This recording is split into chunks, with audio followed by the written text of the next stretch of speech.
Hey everybody, Wes Kellogg from J&K Marine in Vergas. Today we have the Walleye Warrior 2.0. 8x16 with a 3-foot V, pitched rubber roof, pro rib steel siding on the side,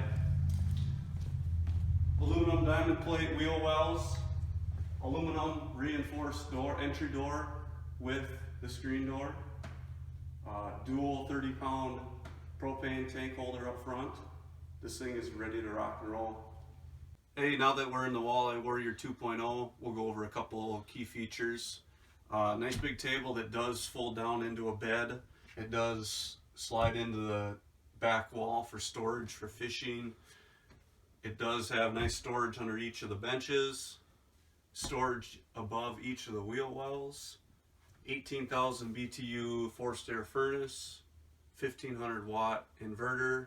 You can run this off a generator, off of a battery, whole lights, exterior lights, couple rattle reels. This thing's ready to go, guys.